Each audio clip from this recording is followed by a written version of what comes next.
감사합니다.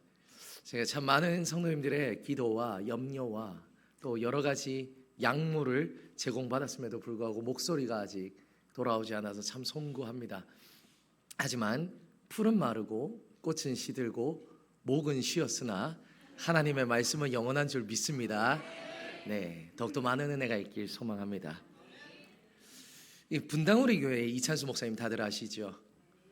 그 이찬수 목사님께서 참 재미있는 이야기를 하나 들려주시더라고요. 그 집에는 3명의 아이가 있는데 어느 집이나 그렇듯 아이들이 제일 좋아하는 반찬이 뭐죠? 고기 반찬이에요. 고기 반찬. 그렇게 고기를 좋아했다는 거야. 그러니까 이찬수 목사님이 걱정이 되더라는 거죠. 아이들이 뭐 좀 골고루 먹고 건강해야 되는데 맨날 고기, 맨날 고기, 맨날 고기만 타령을 하니 특단의 조치를 하나 내려야겠다라고 해서 이분이 뭘 하냐면 육식의 위험성과 이 동물 학대에 관한 이 다큐멘터리를 아이들을 모아놓고 보여줬다라는 거예요. 보신 분들은 알겠지만 그 상당히 끔찍한 내용이거든요. 근데 그걸 보여줬다라는 거예요. 그러니까 아니나 다를까 아이들이 이 동물들이 끔찍하게 학대당하고 그 도축되는 과정이 얼마나 좀 잔인합니까? 그런 걸 눈으로 보니까 5분도 견디지 못해서 아빠 우리 안 볼래요. 안 볼래요 라고 하는데 이찬수 목사님은 분명한 목적이 있으니 자리에 앉히고 꾸역꾸역 그걸 10분을 보게 했다라는 거예요.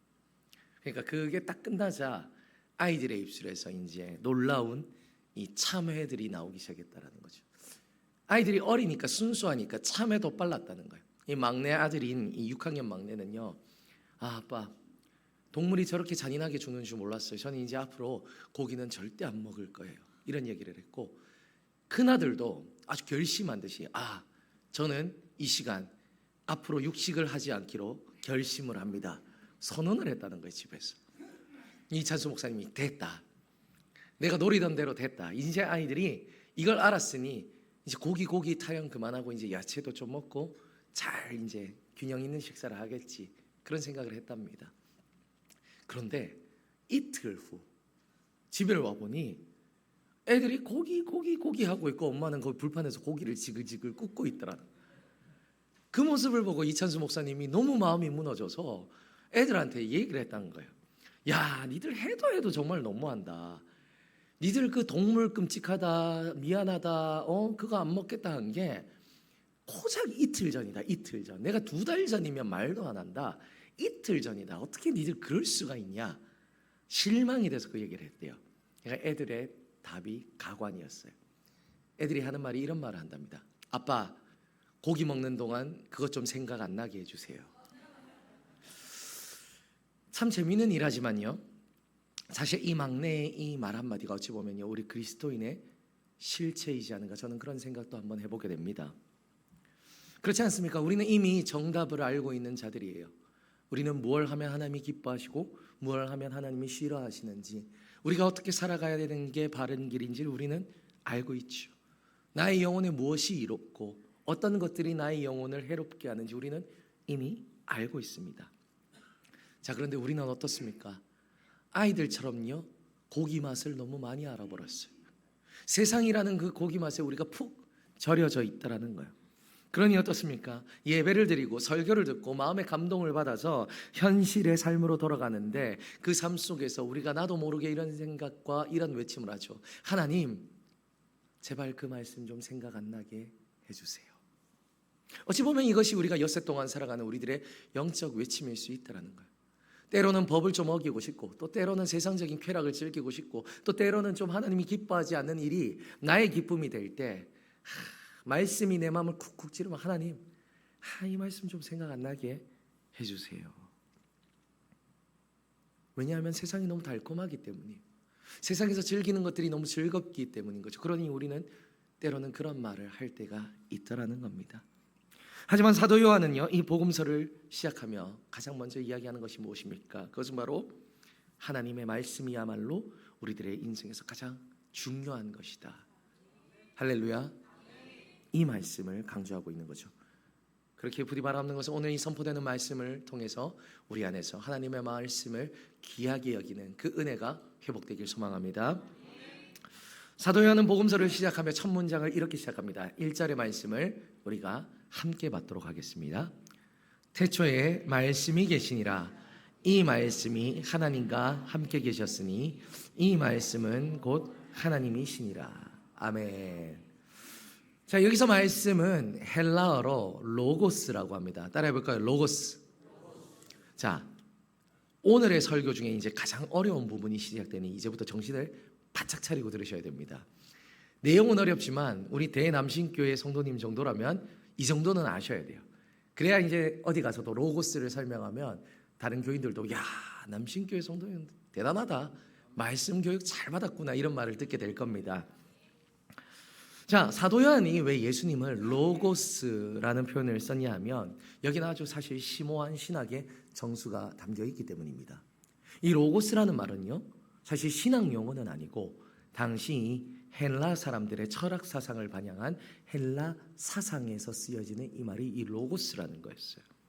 그래서 이 헬라인들은 로고스라는 말을 들으면 뭘 이제 떠올리게 되냐면 생각이나 이성, 그리고 우주를 다스리고 지배하는 어떤 원리, 이런 걸 떠올릴 때 그들은 로고스라고 이야기를 했다는 거예요. 생각이나 이성, 우주를 다스리는 원리. 자, 그렇게 사도 요한은 예수님이야말로 바로 그러한 존재이다, 하나님과 만물을 잇는 존재, 나아가 세상 모든 만물을 존재케 하시는 분이 예수님이다. 할렐루야. 그 뜻을 담아서 로고스라고 얘기를 한 거죠. 한번 따라해 볼까요? 하나님과 만물을 잇는 존재, 나아가 모든 세상을 다스리시는 분이 예수님이다. 할렐루야. 그렇습니다. 바로 이 뜻을 담아서 사도 요한이 예수님을 로고스, 말씀이라고 사용을 한 거죠. 그렇게 표현을 한 거죠. 자, 그리고 이 표현법은 유대인이 아니라 헬라인의 표현법이라고 말씀을 드렸죠. 그래서 이 로고스라는 표현법으로 인해서 이후로 이 이방인들이 예수님이 어떤 분인가를 이해하는데 아주 지대한 공헌을 했던 게 바로 이 로고스라는 사상이었던 거예요. 그리고 이와 같은 배경에서 기독교의 신앙이 자라니 어떻게 됩니까? 우리 기독교 신앙 안에서 가장 중요한 것은 말씀이다 라는 그 신앙관이 생겨나게 된 것이죠. 왜냐하면 오직 말씀으로만 하나님의 사랑을 인식할 수 있기 때문입니다. 할렐루야. 오직 말씀으로만 예수님의 복음을 듣고 믿을 수 있는 그 믿음이 생겨나기 때문입니다. 할렐루야. 그렇죠. 성경이 증언하지 않습니까? 우리의 믿음은 들음에서 나며 그 들음은 그리스도의 말씀으로 말미암느니라. 할렐루야.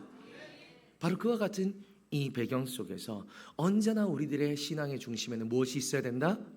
말씀, 로고스가 있어야 된다는 거죠. 자, 그런데 이것을 넘어서서 태초에 말씀이 계시니라 라는 것은요, 조금 더 위대한 신비가 숨겨져 있습니다. 자, 한번 보십시오. 태초에 말씀이 계시니라, 이 말을 읽으면 우리가 성경 어디가 떠오릅니까? 그렇죠. 창세기, 가장 처음 천지창조가 되던 바로 그때가 우리가 떠오르죠. 근데 그때 모습을 보면요, 이렇게 기록이 돼 있죠. 하나님이 이르시되 빛이 있으라니 빛이 있었고, 하나님이 이르시되 물 가운데 궁창이 있어 물이 나뉘라 하시니 그 물이 나뉘었고, 하나님이 이르시되 땅은 풀과 씨 맺는 채소와 각기 종류대로 열매 맺는 나무가 있으라 하시니 그렇게 되었더라. 아멘. 계속해서 지금 반복되는 말이 무엇이죠? 이르시되, 이르시되. 이것이 무엇을 의미합니까? 이 세상이 창조될 때 분명히 하나님의 말씀으로 이 세상이 창조되었다는 겁니다. 하나님의 말씀은 그렇기에 이 세상을 이루는 가장 핵심적인 물질이 됨을 믿으시길 바랍니다. 그 원리인 거예요. 그래서 하나님은요, 사람에게 역사하시는 방법도 언제나 말씀이셨어요. 자, 그렇지 않습니까? 한번 보십시오. 천지창조가 있은 이후 하나님께서 이 세상을 다스리실 때, 이스라엘 백성들에게 나타나실 때, 온 민족들에게 나타나실 때 하나님은 어떻게 하시는가? 한번 보십시오. 창조 이후에 이 세상의 사람들이 타락하기 시작하자 하나님께서 노아에게 나타나셔서 뭐라고 말씀하십니까? 이르시되 내가 창조한 사람을 지면에서 쓸어버리리라. 이르시되 너와 내 집은 방주로 들어가라. 그리고 그 말씀의 결과 온 세상 홍수가 일어났고 노아는 구원을 받았습니다. 이 출애굽의 모든 사건 앞에서 모세 앞에서 나타나셨을 때도 하나님은 이렇게 말씀하시죠. 하나님이 떨기나무 가운데서 그를 불러 이르시되 모세야 모세야 하시니. 아멘. 그리고 사람은 외모를 보거니와 나 여호와는 중심을 보느니라. 여호와께서 이르시되 이가 그니 일어나 기름을 부으라. 아멘. 이스라엘의 가장 위대했던 왕이 이 다윗을 기름 부을 때도 하나님은 언제나 말씀으로 이 모든 역사를 인도하셨다라는 걸 우리는 보게 되는 거죠. 예수님의 시대는 어떻습니까? 우리가 앞으로도 살펴보겠지만 예수님은 이 땅에 오셔서 공생애 가운데 정말 많은 일들을 하셨죠. 오병이어의 기적도 일으키시고 몸이 아픈 자들을 낫게도 하시고 때로는 죽은 자들을 살리시기도 하신 분이 예수님이십니다. 그런데요, 그 모든 사건을 보면요, 무엇이 반복적으로 기록되어 있냐면 이런 말씀이죠. 예수님께서 이르시되. 다시 말해 성경에 기록된 모든 역사는 무슨 역사입니까? 말씀의 역사인 줄 믿으시길 바랍니다. 근데 저는요, 이 부분을 묵상할 때 어린 시절에는요 그런 생각이 들었어요. 예수님께서 이 기적을 일으키실 때 좀 다른 방법, 더 멋진 방법, 더 화려한 방법을 사용했으면 더 좋지 않았을까? 굳이 말씀만으로 하지 마시고 이르시되라고만 하지 마시고, 예를 들면 귀신을 쫓을 때에도 떠나가라 이르시되 떠나가라 그렇게 말씀하시지 말고 하늘에서 천군 천사가 군대가 내려와서 귀신을 탁 잡아 무찌러 가는 거예요. 얼마나 보기가 좋았을까요? 그렇지 않아요? 죽은 자를 살릴 때에도 그냥 이르시되 나사로여 일어나서 걸어와라 하지 않으시고 막 하늘에서부터 땅까지 쫙 구름이 갈라지는 거예요. 그냥 빛이 비치는 거죠. 거기 중간에서 나사로가 이렇게 걸어오면 이게 얼마나 멋졌겠어요. 그렇지 않습니까? 그리고 산상수훈을 할 때 정말 아름다운 설교잖아요. 심령이 가난한 자는 복이 있나니 천국이 너희들의 것이다. 막 이런 얘기를 할 때 하늘이 갑자기 황금빛으로 물들면서 고개를 들어보니까 구름 사이로 막 천국이 희끗희끗 보이는 거예요. 얼마나 멋있었겠어요. 근데 그렇게 안 하시는 거예요. 언제나 예수님은 말씀으로 하시는 겁니다. 이르시되 이르시되. 예수님이 능력이 없었을까? 아니죠. 대표적인 예가 무엇입니까? 베드로가 예수님이 잡혀가던 그날 밤 칼을 빼들고 그 말고의 길을 치니 예수님께서 화를 내시며 말씀하시죠. 내가 우리 아버지께 부탁을 하면 하나님께서 천국 천사 수천만의 군대를 보내서 이것을 초토화시킬 수 있는 거 너는 모르느냐?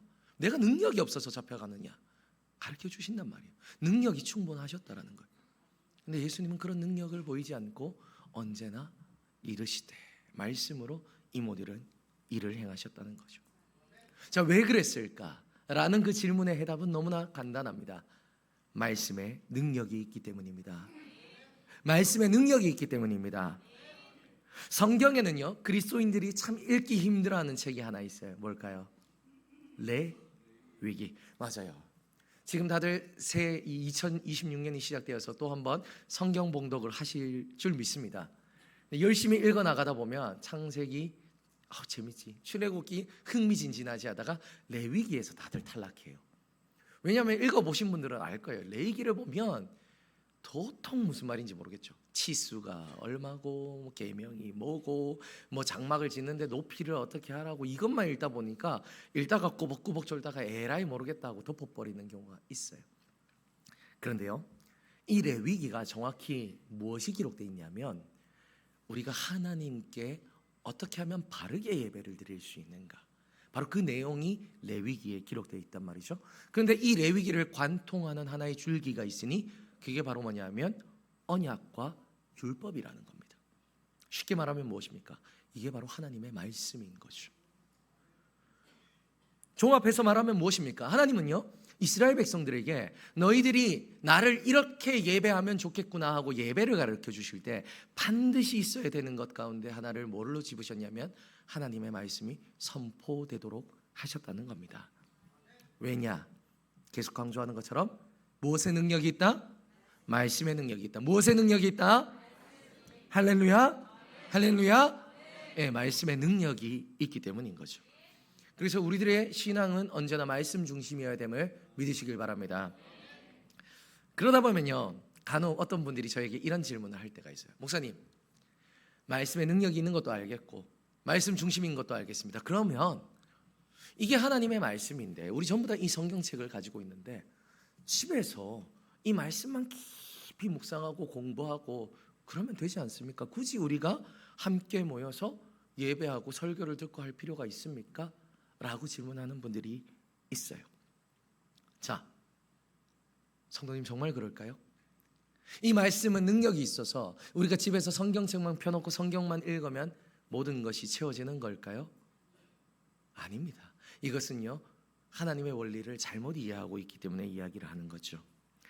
제가 앞서 말씀드린 것처럼요, 하나님은 천지를 창조하실 때 말씀으로 창조하셨고 사람을 다스릴 때도 말씀으로 다스리셨습니다.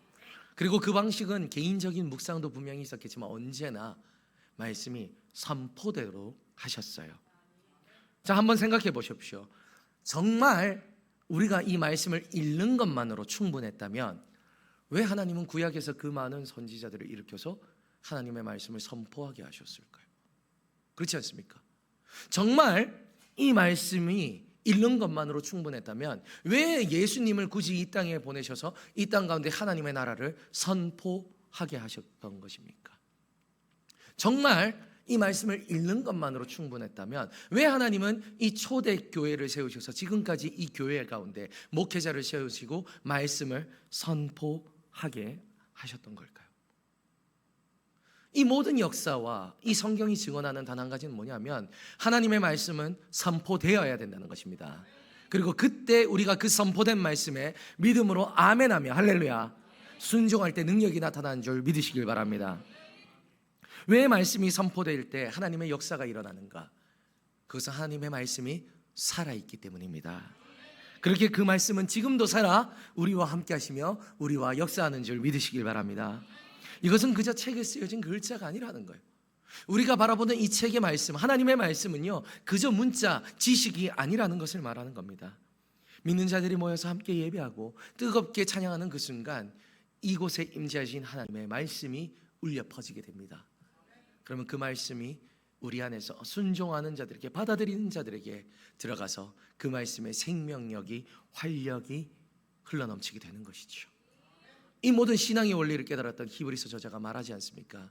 하나님의 말씀은 살아있고 활력이 있어 그 어떤 좌우의 날선 그 어떤 검보다도 예리하여 우리의 심령 골수 영혼을 찔러 쪼개기까지 하는 능력이 있는 말씀이다. 할렐루야. 이것이 하나님의 말씀의 능력인 것이죠. 자, 그럼에도 불구하고 여전히 우리들의 마음속에 왜라는 질문이 가지신 분이 있다면요, 그분들에게 권면드리고 싶은 것은 그 이상은 우리들의 영역이 아님을 우리가 인정해야 됩니다. 우리는 그렇게 창조된 존재라는 거예요. 하나님의 말씀으로 창조되었고 하나님의 말씀으로 이끌림을 받고 하나님의 말씀으로 다스림을 받는 것이 우리들의 존재 목적임을 믿으시길 바랍니다. 여기에서 더 이상 의문을 가지는 건 어찌 보면 하나님의 기준을 넘어서는 거예요. 근데 놀랍게도 우리는 그것을 계속해서 의문을 가지죠. 근데 그거 아십니까?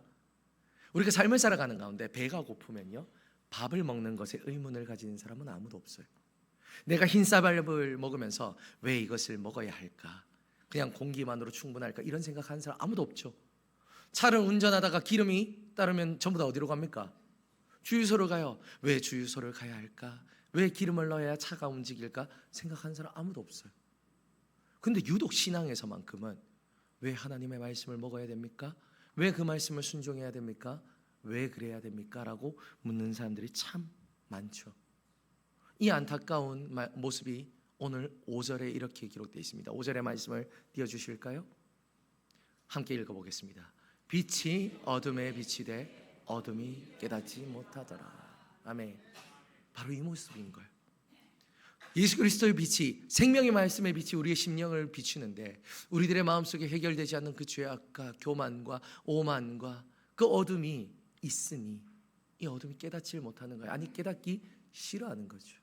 요한복음을 보면 나중에 나옵니다. 세상에 빛이 왔으니 그 빛을 예수 그리스도께서 모든 만물을 밝히니 어둠이 그를 미워하였더라. 사실 이것이 우리들의 본질이라는 거죠. 하나님의 말씀을 어찌 보면 경홀히 여기게 되는 겁니다. 말씀에 순종해야 되는 것이 당연한 신앙임에도 불구하고 우리들의 마음에는 왜? 라고 묻는 거죠. 그러면서 또 하나의 딜레마를 직면하게 됩니다. 그게 바로 무엇입니까? 말씀은 들으면 좋고 듣지 않으면 그만인 정도로 생각을 하면서 우리는 우리들의 삶 가운데 하나님의 역사가 이루어지길 소망한다라는 거예요. 그 옛날 일어났던 그 오병이어의 역사, 성경에 기록되어 있는 수많은 믿음의 거인들의 그 역사가 내 삶 가운데도 일어나길 소망하면서 우리는 하나님의 말씀에 온전히 순종을 못하는 거예요. 사랑하지도 못하고 여전히 말은 험악하게 나오고 행동은 내 맘대로 하고 기도의 자리에 나가지도 못하면서 하나님의 역사를 보고 싶어 하는 모습이 우리 안에 있다라는 거죠. 그런데 기억하십시오. 하나님의 말씀은 능력이 있습니다. 그렇게 그 말씀에 순종하기만 하면 우리는 하나님의 능력을 보게 될 것입니다. 서울 강남에 우리가 잘 아는 베이직 교회라는 그 교회 아시죠? 조정민 목사님이라는 목사님이 심호하시는 교회인데, 이분은 사실상 원래 목회자가 아니셨죠.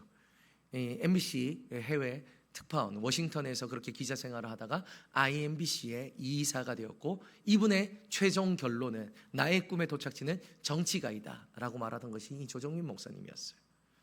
이분은 아주 늦게 이 목회를 시작하게 됩니다. 47세라는 그 나이에 목회를 시작하게 되는데, 그 시작점이 참 재밌어요. 그게 누구의 전도를 받아서가 아니에요. 이분이 믿음을 가지기 시작했던 그 첫 번째 걸음은 바로 뭐냐면 집 나간 건 아니지만요, 그분의 표현으론 예수쟁이인 아내를 잡으러 가는 것이 첫 번째 걸음이었어요. 이분이 도무지 이해가 안 됐다는 거예요. 교회를 바라보면서 이런 마음을 품었다는 거예요. 도대체 저 기괴한 집단들은 뭔가? 술도 마시지 않으면서 새벽에 함께 모여서 노래 부르고 함께 모여서 소리치는 저 기괴한 집단들은 도대체 뭔가? 이해가 안 가더라는 거예요. 술 먹고 밤새도록 노는 건 이해가 되는데 술도 안 마신 사람들이 새벽에서 함께 모여서 자기가 봤을 때 너무 기괴하더라는 거죠. 그래서 이것을 뚫어내고자 이분이 신학교를 갑니다. 도대체 뭘까? 무슨 비밀이 있는 걸까? 그리고 그곳에서 공부하고 하나님을 만나는 가운데 이분에게 질문이 아주 깊게 생겨납니다. 이런 질문입니다. 성경은 진짜인데 그리스도인들은 왜 가짜인가? 성경은 이런 교회를 말하고 있는데 오늘날 한국교회는 왜 이런 교회를 꿈꾸고 있는가? 라는 거였어요. 그렇게 오랫동안 공부하며 목회하는 가운데 이 조정민 목사님이 내린 결론이 하나가 있으니 그게 바로 뭐냐면 우리는 성경 말씀을 믿지 않는다라는 거였습니다. 무슨 말입니까? 오늘 사도 요한이 고백한 것처럼 하나님이 말씀이시면, 태초에 말씀이 계셨다면 그 말씀이 곧 하나님이시라는 그 말씀을 우리가 있는 그대로 믿는다면요, 이 말씀이신 하나님을 만나야 되는 것이 마땅하죠. 예배 가운데 이 말씀대로 살아가기를 결단해야 되는 것이 마땅한 겁니다. 이 예배 가운데 이 말씀대로 우리가 변화되어야 되는 것이 마땅한 줄 믿습니다. 그런데 그렇지 않은 그리스도인들이 많다는 거예요. 이 설교를 들으면서도 아이고 저 목사 목도 안 좋은데 뭐 저리 소리를 치냐, 들으면 좋고 안 들어도 그만인 그런 말씀이라고 생각하는 경우가 많다라는 거예요. 그러니 어떻습니까? 우리가 삶을 살아가면서 하나님의 능력을 경험하지 못하는 거죠. 실제로 우리들의 모습이 그렇지 않습니까? 우리가 여기서 뜨겁게 찬양을 하고 기도를 하고 말씀을 들을 때는 내 마음속에 불을 뜨리는 그 작은 결단으로 인해 내가 그렇게 한번 살아봐야지, 이번 일주일에 한번 승리해봐야지, 그런 마음이 드는데 저기 저 마법의 문, 교회 문을 탁 나서는 순간 그 결단이 눈 녹듯이 사라지는 거예요. 그러다 보면 어떻게 됩니까? 월요일부터 토요일까지 세상 속에서 세상 사람들과 조금도 다를 바 없는 모습으로 살아가게 되는 거죠.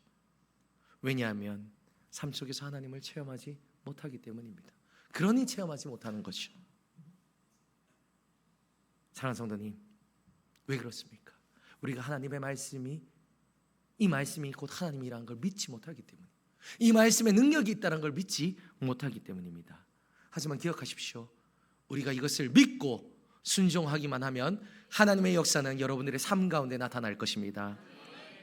내 영혼의 샴페인이라는 이 책이 있습니다. 이 책을 쓴 이 저자가 마이크 메이슨이라는 사람인데요, 이 사람은 태어날 때부터 신경과민으로 태어나서 평생을 우울증과 그리고 이 아주 어두운 성격 그리고 경계선상의 성격을 가지고 살아왔습니다. 그래서 이 사람이 자신의 인생을 돌아보며 말하는 게 난 내 인생 가운데 단 한 번도 행복한 적이 없었다, 이렇게 이야기를 한단 말이죠. 그러다 보니 심각한 알코올 중독에 빠지게 되었어요. 고작 20대의 나이에 말이죠. 그렇게 하루하루를 암담한 삶을 살아가고 있는데 어느 날 그가 하나님의 말씀을 듣고 결심을 하게 됩니다.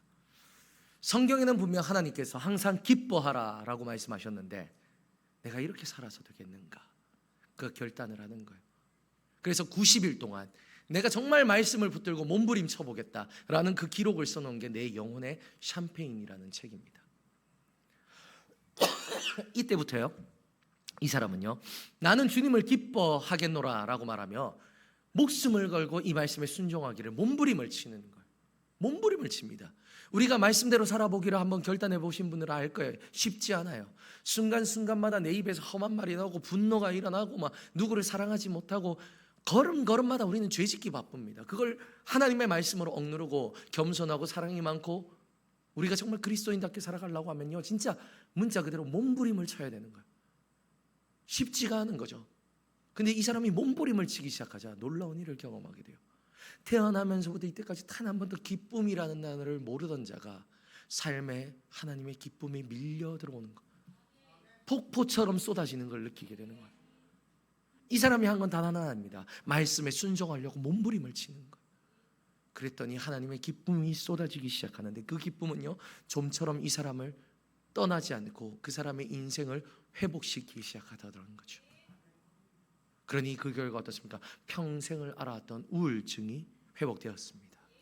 사랑하는 성도님, 이것이 말씀을 붙든 자들이 누리는 은혜임을 믿으시길 바랍니다. 많은 사람들이요, 많은 그리스도인들이 이와 같은 은혜를 누리고 싶어 하죠. 그렇다면 우리가 해야 될 것이 있습니다. 그것은 하나님의 말씀을 믿는 것입니다. 그 말씀을 순종하는 것입니다. 그 말씀을 살아내는 것입니다. 그러면은 우리가 그와 같은 능력을 보게 될 줄 믿습니다.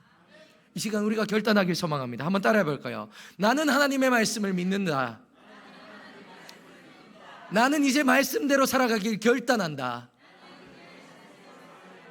할렐루야. 그와 같이 살아갈 때 하나님의 능력이 성도님들의 삶 가운데 나타나게 될 줄 믿습니다. 고작 8살이라는 나이에요, 신경모 세포종이라는 병으로 죽어가는 제임스 비렉이라는 아이가 있었어요. 고작 8살입니다. 그 아이가 뭐라고 선포하는 줄 아십니까? 이 병 때문에 나의 오늘 하루를 망칠 수 없다. 이 병 때문에 나의 이 하루를 망칠 수 없다. 고작 8살짜리 아이의 고백입니다. 하루의 소중함을 알았다라는 거예요. 사랑하는 성도님, 오늘 예배를 드리는데 우리 마음에 이와 같은 결단이 있길 소망합니다. 우리는 우리도 모르는 사이에 우리에게 남겨진 시간이 많다라고 생각하는 착각이 있을 때가 있어요. 시간은 우리들의 것이 아닙니다. 우리는 오늘도 당장 주님을 만날지도 모르는 그런 하루하루를 살아가는 거예요.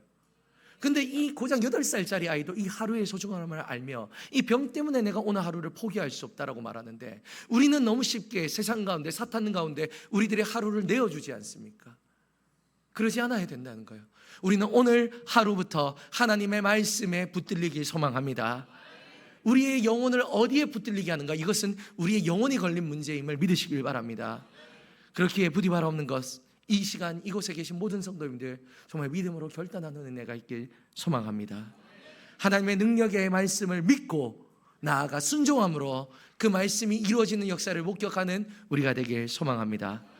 이름은 그리스도인이라 하면서 삶을 무미건조하게 그저 그렇게 살아가는 것이 아니라 정말 하나님의 말씀이 살아계심을 목격하고 체험하고 누리고 선포하고 그렇게 살아가는 우리가 되길 소망합니다. 그렇게 순종하며 나아간다면요, 분명히 하나님은요 성도님들의 삶을 붙잡고 역사하시고 이끌어 가실 것입니다. 그것을 믿는 믿음으로 나아가 승리하는 우리가 되길 소망합니다.